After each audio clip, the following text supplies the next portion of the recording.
امریکہ میں دو ہی بڑی political parties ہیں, ڈیموکریٹک اور ریپبلکن پارٹی. الیکشنز کے دوران ڈیموکریٹک اور ریپبلکن پولیٹیشنز دونوں کے کمپینز کو اپنی پولیٹیکل ایکشن کمیٹی کے تھرو اربوں کی فنڈنگ کرتے ہیں. ان کے لیے کمپینز کرنا, میڈیا اور لوگوں کو انفلوئنس کر کے انہیں الیکشن میں جتانا, آئیپیک ہر وہ چیز کرتا ہے جو اسے اپنے بدنوں کو یو ایس الیکشن میں جتانے کے لیے کرنا پڑے. پھر جب یہ لوگ جیت کر یو ایس پارلیمنٹ اور پریزیڈنٹ کے کیبنٹ میں اپوائنٹ ہو جاتے ہیں تو پھر ہوتا وہی ہے جو آئیپیک کہے گا. The government of Israel controls the United States.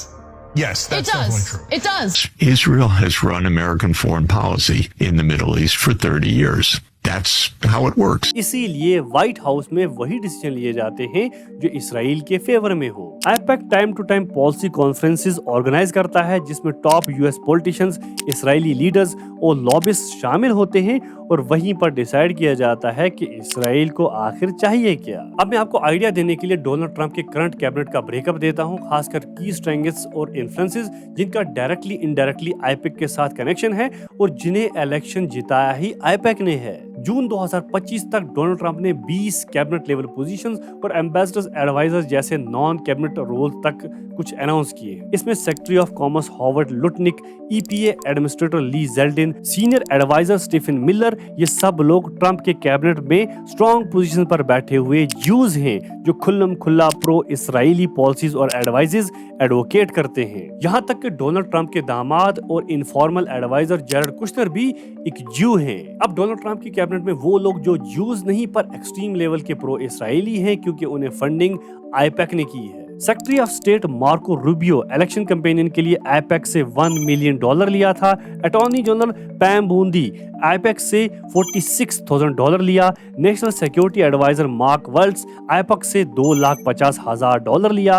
Secretary of defence Pete ہیٹس, U S ambassador to Israel Mark Huckabee, U S ambassador to United nation Elise Stefanik, secretary of transportation Sean Duffy, secretary of water affairs Doug Collins وغیرہ وغیرہ سب extreme level کے pro Israeli جو Donald Trump کی current cabinet میں بیٹھے ہوئے ہیں اور اسرائیل کے لیے پالیسیز بنا رہے ہیں. مطلب 15 سے 20 بندوں کی کیبنٹ میں 70% بندے پرو اسرائیلی. کیوں؟ کیونکہ انہیں یہاں تک پہنچایا ہی آئیپیک نے ہے. تو ظاہر بات ہے ڈونلڈ ٹرمپ وہی بولی بولیں گے جو ان کے کیبنٹ ممبرز اور ایڈوائزرز بولتے ہیں. پر پھر بھی امریکن پریزیڈنٹ کی پوسٹ بہت زیادہ پاورفل ہوتی ہے تو اس کا علاج بھی اسرائیل نے اچھا خاصا نکال کے رکھا ہوا ہے. سنیے, 2024 national guard conference Donald Trump نے کہا تھا کہ جب میں وائٹ ہاؤس میں واپس آؤں گا میں جنگ کروانے والوں کو اور ان سے کمائی کروانے والوں کو وائٹ ہاؤس سے دفع کر دوں گا.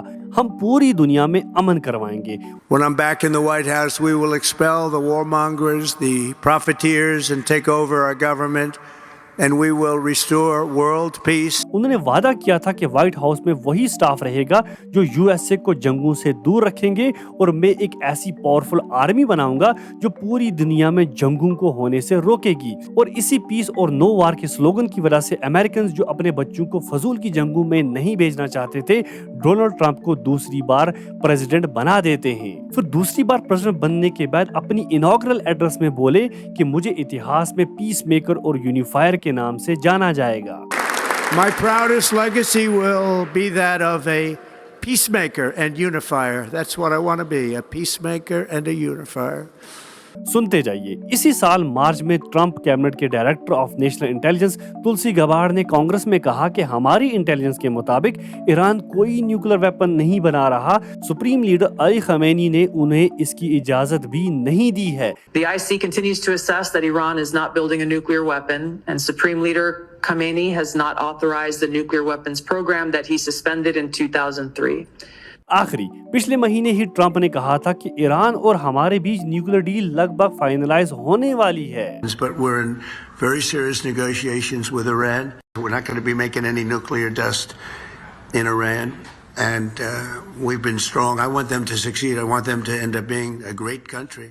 تو پھر ٹرمپ نے ایران پر آخر ڈائریکٹ حملہ کیوں کروایا؟ جب Israeli prime minister Benjamin Netanyahu نے ڈونلڈ ٹرمپ کو ایران کی نیوکلیئر سائٹس کو بم کرنے کی ریکویسٹ کی، امریکہ کو ایران اسرائیل وار میں انوالو کرنے کی کوشش کی، تو ٹرمپ کے genuine supporters, political campaign staff, famous radio host جیسے کہ ایلیکس جونز، ٹکر کارلسن وغیرہ وغیرہ نے ٹرمپ کو ایران اسرائیل وار میں انوالو ہونے سے بالکل ایک ایسرٹیو ٹون میں منع کیا۔ انہوں نے ٹرمپ سے صاف صاف کہا کہ یہ تمہارا ایک پولیٹیکل سوسائڈ ہوگا، یو ایس اے کا اسرائیل ایران وار میں انوالومنٹ مطلب تمہارا پولیٹیکل کیریئر تو ٹوٹلی ختم۔ پر پھر بھی ڈونلڈ ٹرمپ نے ان کی بات آخر کیوں نہیں مانی؟ تو اس کا جواب ہے ایپسٹن سکینڈل لسٹ میں ان کے نام کا ہونا۔ اور ایلان مسک نے اس کے بارے میں ٹویٹ بھی کیا تھا۔ اس ویڈیو سے ہٹ کے ایپسٹن سکینڈل خود میں ہی ایک بہت ہی انٹرسٹنگ ٹاپک ہے۔ میں جلدی آپ کو بتاتا ہوں کہ ایپسٹن سکینڈل آخر ہے کیا، جس نے ڈونلڈ ٹرمپ اور ان جیسے کئی ایسے یو ایس کے بہت ہی پاورفل پرسنالٹیز کو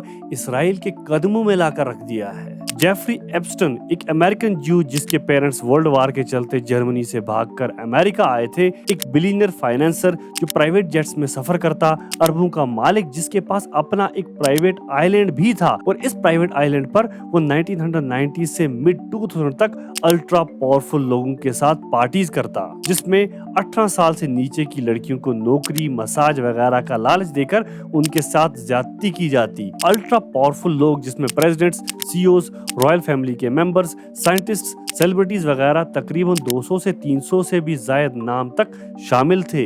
2008 میں انہیں گرفتار کیا جاتا ہے، پر پاورفل لوگ جو اس سکینڈل لسٹ میں شامل تھے انہیں بچا لیتے ہیں، اور وہ صرف 13 مہینے کے لیے ہی ایک پرائیویٹ جیل ونگ میں سزا کاٹنے کے بعد باہر آ جاتے ہیں۔ وکٹمز کو ڈرا دھمکا کر اور رشوت دے کر چپ کرا دیا گیا، اور لوگوں کو اس چیز کی بھنک تک نہیں لگنے دی۔ 2015 میں بلیک بک نامی ان کی ایک پرائیویٹ ڈائری جس میں کچھ کانٹیکٹس ان کے پرائیویٹ جیٹ کے فلائٹ لاگز وغیرہ شامل تھے، پارشلی لیک ہو جاتی ہے۔ پاورفل لوگ جیسے کہ Bill Clinton, Leonardo DiCaprio, Bill Gates, Stephen Hawkins, U K royal prince Andrew, Chris Tucker جیسے 150 سے بھی زائد الٹرا پاورفل لوگوں کے نام سامنے آتے ہیں، اور ظاہر ہے یہ سب لوگ اسے ایک سازش مان کر ڈینائی کر دیتے ہیں۔ 2019 میں انہیں پھر سے گرفتار کیا جاتا ہے، پر اس بار sex trafficking, minors, drug cartel جیسے بڑے اور سنجیدہ کیسز میں انہیں انوالو دکھایا گیا۔ انویسٹیگیٹرز نے ان کے گھر کے اندر سے ہزاروں کی تعداد میں فوٹوز اور کچھ سیڈیز ریکور کی۔ ایپسٹن اپنا منہ کھولنے ہی والے تھے کہ 10 اگست 2019 کو جیل کے ایک سیل کے اندر ان کی لاش پھانسی کے ساتھ جھولتی ہوئی پائی گئی۔ انٹرنیٹ بارود کی طرح پھٹنے لگا، اور لوگ یہ سوال کرنے لگے کہ کیا یہ خودکشی تھی یا ان کا منہ بند کرنے کے لیے ان کا خون۔ گھسلائن میکسویل ایپسٹن کی گرل فرینڈ اور پارٹنر جنہیں اس کیس میں 20 سال کی سزا ملی ہے، اور ماریا فارمر ایک آرٹسٹ جو ایپسٹن کے کافی قریب تھی، یہ دونوں بتاتی ہیں کہ ایپسٹن نے اپنی ہر پراپرٹی پر ہڈن کیمراز لگا رکھے تھے۔ ان پاورفل لوگوں کے انڈر ایج لڑکیوں کے ساتھ سیکچول ایکٹس میں انوالومنٹ کو ریکارڈ کرنے کے لیے، تاکہ بعد میں انہیں بلیک میل کر کے ان سے اپنے کام نکلوائے جا سکیں۔ ڈپارٹمنٹ آف جسٹس کے مطابق اس آدمی نے اپنے لاکر کے اندر ہر پاورفل آدمی کی ایک الگ الگ کمپیکٹ ڈسک رکھی تھی، باضابطہ ان کے ناموں کے ساتھ۔ اب بات آتی ہے کہ ایپسٹن فائلز آخر ہے کیا؟ تو ایف بی آئی کو جو ان کے گھروں سے ثبوت ملے، لیگل ڈاکومنٹس جیسے کہ کورٹ فائنڈنگز، ڈپوزیشنز، وکٹمز کی کورٹ کے اندر گواہیاں، فلائٹ لاگز، کانٹیکٹ لسٹ وغیرہ وغیرہ کو ہی ایپسٹن فائلز کہا جا رہا ہے۔ ان الٹرا پاورفل لوگوں کو بچانے کے لیے ان فائلز کو کافی سالوں تک پروٹیکٹ کر کے رکھا گیا، لوگوں کے سامنے نہیں لایا گیا، یہ کہتے ہوئے کہ وکٹمز انڈر ایج لڑکیاں ہیں، ان کی پرائیویسی کا سوال ہے۔ پر 2019 کے بعد ہی انہیں پروگریسیولی انسیل کیا جانے لگا، خاص کر جنوری 2024 اور فیبروری 2025 میں۔ جنوری 2024 میں 150 لوگوں کے نام سامنے آئے تو پبلک اور لا میکرز یہ ڈیمانڈ کرنے لگے کہ ایپسٹن فائلز کو پبلک اور کورٹ کے سامنے لایا جائے ود فل کمپلیٹ لسٹ۔ پھر جنوری 2025 ایلان مسک ٹویٹ کر کے ایک بڑا بم پھوڑتے ہیں، Trump is in the Epstein files that's why they aren't public, کہ بھائی صاحب ڈونلڈ ٹرمپ کا نام بھی ان ایپسٹن فائلز کے اندر ہے، اسی لیے یہ پبلک نہیں ہونے والی۔ کہا جاتا ہے کہ ایپسٹن ایک جو اصل میں ایک اسرائیلی ایجنٹ تھے، اور یہ سارا کھیل اسرائیل نے ہی ان سے رچوایا تھا، تاکہ وقت آنے پر ان ultra powerful scientist, politicians, celebrities وغیرہ کو اپنے حساب سے نچایا جا سکے۔ And I think the real answer is Jeffrey Epstein was working on behalf of Intel Services, probably not American. And we have every right to ask On whose behalf was he working? What do you think about Jeffrey Epstein was a CIA Mossad asset that was recruited and was doing a blackmail operation. I think that's crystal clear. No question about it.